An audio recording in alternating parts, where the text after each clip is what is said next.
नमस्कार, ज्ञान चैनल में आपका हार्दिक स्वागत अभिनंदन। हम पढ़ रहे हैं प्रश्न भाग 3 जो कक्षा 8 के लिए है और आज हमारा अध्याय है 12 सुदामा चरित्र और इसके जो कवि है नरोत्तम दास। तो कल हमने इसका एक भाग कर लिया था। तो सबसे पहले कवि का परिचय देखा था और साथ में सुदामा चरित्र। तो मैंने आपको बताया था सुदामा जो पाठ है वो जो श्री कृष्ण भगवान है वो सुदामा जी के मित्र हैं और ये सुदामा जी की स्थिति आर्थिक स्थिति अच्छी नहीं है। तो सुदामा जी की पत्नी है वो सुदामा जी से आग्रह करती है आप अपने मित्र से जाकर मिलिए। तो बार बार आग्रह करने के कारण जो सुदामा जी है वो श्री कृष्ण भगवान से मिलने के लिए जाते हैं और जैसे ही वो श्री कृष्ण भगवान की द्वारिका पहुंचते हैं तो द्वारपाल के सामने वो बताते हैं कि मैं श्री कृष्ण भगवान का मित्र हूँ और उनसे मिलने के लिए आया हूँ। तो उसको इस चीज का या इस बात का यकीन नहीं होता और वो श्री कृष्ण भगवान को द्वारपाल श्री कृष्ण भगवान को जो सुदामा जी उसका वर्णन बताते हैं जो हमने पढ़ा था शीश पगाने जगातन पे, मतलब उसकी दिन दशा का वर्णन बताते हैं। और जैसे ही श्री कृष्ण भगवान को पता चलता है कि सुदामा जी जो मेरे बचपन के मित्र हैं, गुरुकुल के समय पढ़ते थे उस समय के मित्र है, वो आए तो नंगे पांव दौड़कर उनको अंदर लाते हैं और किस प्रकार उनका मान सम्मान करते हैं। ये मान सम्मान वाला चैप्टर भी हमने पढ़ लिया था। उसमें उसकी स्थिति बताई जाती है सुदामा की कितना पेवैया फटी हुई है, कांटे गड़े हुए हैं और श्री कृष्ण भगवान कहते हैं कि मेरे सखा मेरे मित्र तूने इतनी कष्ट या तकलीफ क्यों सहन की। और एक साथ में दूसरों पर करुणा करने वाले श्री कृष्ण भगवान रोने लगते हैं। और एक इसमें जो अतिशोक्ति अलंकार का भी प्रयोग किया गया है, पानी परात हाथ ने छुयो निनन के पग से पग धोए जल से पग धोए। तो इसमें अतिशोक्ति अलंकार किस प्रकार प्रयोग किया गया है, क्यों इस प्रकार का संभव नहीं हो सकता कि आंसुओं से पैर धो जा सकते हैं, लेकिन श्री कृष्ण भगवान की ये दशा थी उसका वर्णन करने के लिए कवि ने इस पंक्ति का प्रयोग किया गया है।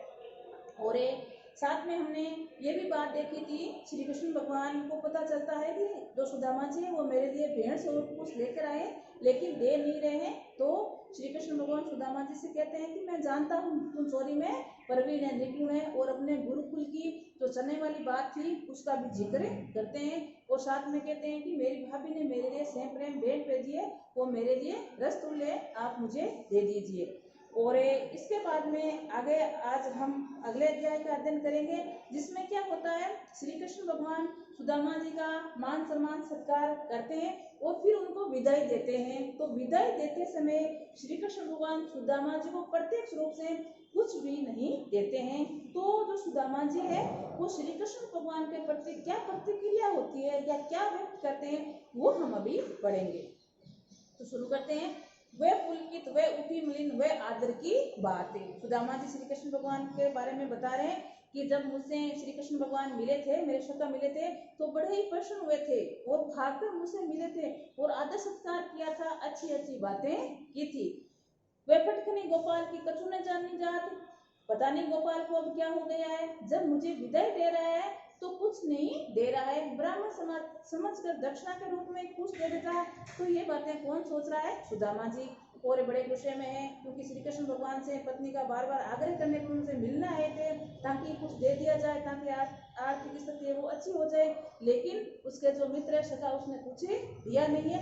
इसलिए श्री कृष्ण भगवान के बारे में देखो आगे क्या बताते हैं। घर करे और फिरे कनक दही के काज कि मैं गोपाल को जानता नहीं हूँ क्या, कैसे है वो, मेरे बचपन के सखा है, मित्र है, प्रत्येक घर घर जाकर वो दही चुरा कर खाया करते थे, या ये बता सकते हो कि गोपियों के माखन मटकी फोड़कर वो खाया करते थे। कहा भयो जो अब भयो कि क्या हो गया जो अभी ये इस प्रकार का हो गया, कैसा हो गया, हरि जो राज समाज, मतलब उनको राज समाज या जो राजा बन गए तो क्या हो गया, बचपन तो मुझे जानता हूँ या कैसा था वो आवत नहीं हुई हो, मैं तो यहाँ आना ही नहीं चाहता था। वही पठैयो ठली, वही मतलब यहाँ पत्नी के लिए है कि पत्नी ने ही मुझे बार बार यहाँ आने के लिए कहा था, इसीलिए मैं आया, वरना मैं तो इनसे मिलने के लिए आता ही नहीं। अब कहीं वो समझाऊं, मतलब अब मैं जाकर उसको समझाऊंगा, उसको मतलब पत्नी को क्या समझाऊंगा, बहुधन धरो सकेली, तेरे मित्र ने या मेरे मित्र ने बहुत धन दे दिया है, इसको संभाल कर रखो। मतलब ये सारे व्यंग्यात्मक बातें की जा रही है, किसके द्वारा, सुदामा जी के द्वारा, जो श्री कृष्ण भगवान से मिलने के लिए आए और भेंट स्वरूप उसको दक्षिणा के रूप में मात्र 5 रुपए भी नहीं मिले हैं। यहाँ बच्चों आप सभी जानते हैं, हमें भी पता है कि श्री कृष्ण भगवान किस प्रकार सुदामा जी की जो स्थिति है उसको बदल देते हैं। तो आगे जाकर सुदामा जी को पता चलेगा। तो आगे अब देखो अगला वर्णन हम पढ़ते हैं। तो सुदामा जी जैसे अपने गांव पर पहुंचते हैं तो गांव पूरा बदला हुआ नजर आता है, बिल्कुल जो छोटे छोटे झोंपड़ियां थी वह इमारतें बन गई है। तो सुदामा जी क्या सोचते हैं, ये वर्णन अभी आपके हैं। बसे और राज समाज बजे गजबाजी घन मन से भ्रम छायो। जैसे ही सुदामा जी अपने गांव पहुंचते तो क्या देखते हैं कि बड़े बड़े इमारतें, राजगाह जैसे महल बने हुए हैं और एक हाथी है, बाजी मतलब घोड़े हैं। तो उसके मन में सोचते हैं कि मुझे भ्रम हो गया है क्या। सुदामा जी सोचते हैं कि हो सकता है मुझे भ्रम हो गया है। कैसा भ्रम, कदो पायो करूं मारी भूली, कहीं मैं मार्ग तो नहीं भूल गया हूँ, मतलब रास्ता तो नहीं भूल गया हूँ कि फिर मैं अब द्वारिका आयो तो रास्ता भूलकर कहीं वापस मैं द्वारिका तो नहीं आ गया हूँ। मतलब जो उसके गांव की शोभा थी वो बिल्कुल द्वारिका जैसी ही थी। तो वो ये सारे सोचते हैं कितने अच्छी इमारतें, राजमहल जैसे घर बने हुए हैं, हाथी है, घोड़ा है, हो सकता है मुझे भ्रम हो गया हो और मैं रास्ता भूल गया हो और रास्ता भूलकर कहीं वापस मैं द्वारिका तो नहीं पहुंच गया हूँ। भौन बिलोकत को मन लोचन, और ये सारी शोभा को देखकर उनके नैन चकरा जाते हैं या आश्चर्यचकित होते हैं। सोचते हैं कि सब गांव मतलब, और इस प्रकार सोचते सोचते वो गांव के बीच में पहुंचे जाते हैं। पूछत पाडे फिर सबको, और सबको पूछते हुए घूम रहे हैं। क्या पूछ रहे हैं, वे झोपड़ी को कबू ने खोज पाए कि मेरी एक छोटी सी यहाँ झोपड़ी थी, मैं सुदामा हूँ। लेकिन खोजते खोजते पूरा गांव ढूंढ लिया लेकिन वो अपनी झोपड़ी को नहीं खोज पाए, क्योंकि जो उनके मित्र थे श्री कृष्ण भगवान, उसने पूरा ही बदल दिया था। जहाँ झोपड़ी थी वहाँ मेल खड़े हो गए और हाथी, घोड़े, नौकर चाकर मतलब सारी सुख सुविधा उन्होंने उनको प्रदान कर दी थी। अब क्या होता है, ये जैसे अपने घर को ढूंढ ही रहे थे तभी उसकी पत्नी बाहर निकलती है और उनकी नजर सुदामा जी पे पड़ती है। तो वो उनको बुलाकर घर लेकर जाती है और बताती है कि किस प्रकार तुम्हारे मित्र या आपके मित्र ने हमारी स्थिति उसको बदल दिया है। आगे का वर्णन देखते हैं हम। देखो स्थिति बदलने के बाद क्या होता है, क्या वे टूटी सी छान रहती। सुदामा जी कह रहे थे कहाँ तो टूटी सी मेरी छान थी, मतलब छोटा सा निवास स्थान था, घर था जो टूटा फूटा था, घास से बना हुआ था। कहे कंचन के अब धाम सुहावत, और कहाँ अभी सोने के मेल बड़े ही सुहावने लगते हैं।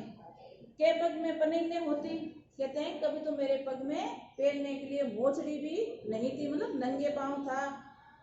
कह ले गजराजू हाट महावत, और कहाँ महावती हाथी लिए हुए महावत खड़ा है जो हमारा इंतजार कर रहा है बैठने के लिए। मतलब इनका दोनों का जो अंतर है वो समझाने की कोशिश की जा रही है। पहले सुदामा की क्या स्थिति थी और अब सुदामा जी की क्या स्थिति हो गई है, ठीक है ना।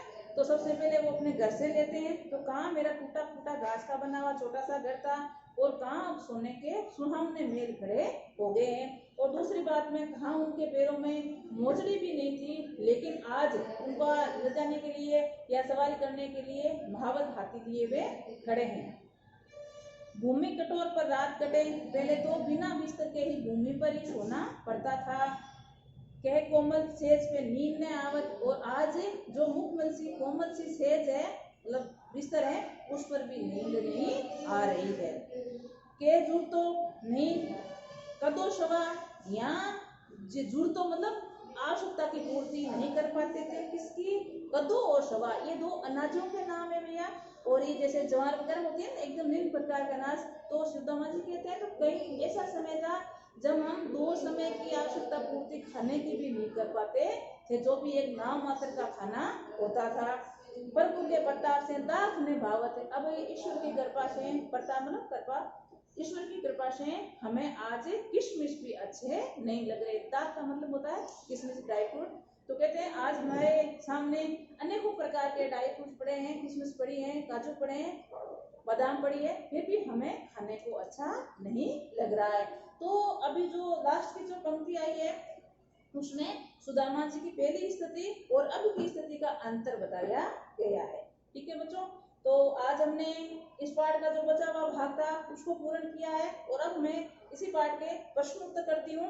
पहला क्वेश्चन है आपका, सुदामा जी की दीन दशा देखकर श्री कृष्ण भगवान की क्या मनोदशा हुई, अपने शब्दों में लिखिए। तो जैसे ही श्री कृष्ण भगवान को पता चलता है कि सुदामा जी आ गए तो उनकी दशा को देखकर श्री कृष्ण भगवान कहते हैं कि कितने तेरे पैरों में बवैया फटी हुई है, कांटे गड़े हुए हैं, मेरे सखा मेरे दोस्त तूने इतना कष्ट क्यों सहन किया, मेरे पास पहले क्यों नहीं आ गया था। और दूसरों पर करुणा करने वाले खुद करुणा निधि रोने लगे। मतलब श्री कृष्ण भगवान अपने मित्र अपने सखा की इस हालत या इस दशा को देखकर रोने लग जाते हैं। और श्री कृष्ण भगवान ने सुदामा जी के पैरों को धोने के लिए पानी में परात में पानी मंगवाया था, उसका उपयोग नहीं लेकर अपने आंसुओं से सुदामा जी के पैरों को धोए हैं। तो ये मनोदशा थी जब श्री कृष्ण भगवान से सुदामा जी मिले थे। सेकंड क्वेश्चन है, पानी परात को हाथ छुयो नहीं, नैनन के जल से पग धोए। इस पंक्ति में वर्णित भाव को अपने शब्दों में बताइए। तो इस पंक्ति में जो मैंने आपको पहले बता चुकी हूँ, अतिशयोक्ति अलंकार का प्रयोग किया गया है और इसमें जो श्री कृष्ण भगवान की व्यथा थी, दुख था, उसके कारण कवि ने इसको बहुत बड़ा चढ़ाकर बातें बताई है।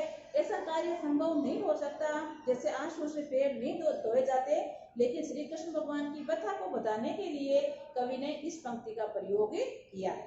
ठीक है, अर्थ क्या होगा कि जो श्री कृष्ण भगवान ने पैर धोने के लिए सुदामा जी के लिए पानी मंगवाया था परात में, उससे पैर ने धोकर अपने आंसुओं से पैरों को धोया था। तीसरा क्वेश्चन है आपका, चोरी की बांध से जू परवीन, ये पंक्तियां कौन कहता है और किसके लिए कहता है? तो ये पंक्तियां श्री कृष्ण भगवान सुदामा जी के लिए कहते हैं। इसी में दूसरा क्वेश्चन है, इस कथन की पृष्ठभूमि स्पष्ट कीजिए। तो ये क्यों कहता है कथन? ये इसलिए कहता है, पृष्ठभूमि मतलब शीर्षक क्या है, इसलिए कहता है कि जब सुदामा जी श्री कृष्ण भगवान से मिलने के लिए आते हैं तो उसकी पत्नी उनको भेड़ स्वरूप कुछ देती है, लेकिन सुदामा जी श्री कृष्ण भगवान को भेड़ दे देकर बगल में दबाते हैं, तब ये बात श्री कृष्ण भगवान कहते हैं। इसी में एक क्वेश्चन और है, इस शिकायत के पीछे कौन सी पौराणिक कथा है?